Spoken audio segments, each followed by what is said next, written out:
Hi friends, welcome to our channel. Friends, ఈరోజు రెండు తెలుగు రాష్ట్రాల్లోని ప్రధాన నగరాలతో పాటు దేశంలోని వివిధ నగరాల్లో బంగారం ధరలు ఏ విధంగా ఉన్నాయో తెలుసుకుందాం. అంతకన్నా ముందుగా మా నుంచి మీకు ఒక రిక్వెస్ట్, మా వీడియోని ఇంకా లైక్ చేయకపోతే లైక్ చేయండి. మీరు ఇచ్చే లైక్ నాకు ఎంతో సపోర్ట్ ఎంకరేజింగ్గా ఉంటుంది. అదేవిధంగా మా ఛానల్ని సబ్స్క్రైబ్ చేసుకోండి, పక్కన వచ్చే గంట సింబల్ యాక్టివేట్ చేసుకోండి.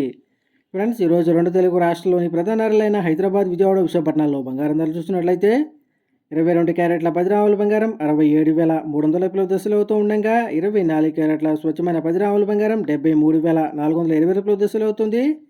ఇక అదేవిధంగా దేశంలోని ప్రధాన నగరాల్లో ఈరోజు 22 క్యారెట్ల 10 గ్రాముల బంగారం చూసినట్లయితే చెన్నైలో ఈరోజు 22 క్యారెట్ల 10 గ్రాముల బంగారం 67,500 దశలు అవుతూ ఉండగా ముంబైలో 67,300 దశలు అవుతుంది. ఇక ఢిల్లీలో 67,450 దశలు అవుతుంది. అలాగే అహ్మదాబాద్లో ఈరోజు 22 క్యారెట్ల 10 గ్రాముల బంగారం 67,350 దశలు అవుతూ ఉండగా మదురైలో 67,500 దశలు అవుతుంది. అదేవిధంగా కోల్కతా, కేరళ, బెంగళూరులో ఈరోజు 22 క్యారెట్ల 10 గ్రాముల బంగారం 67,300 దశలు అవుతుంది. ఫ్రెండ్స్.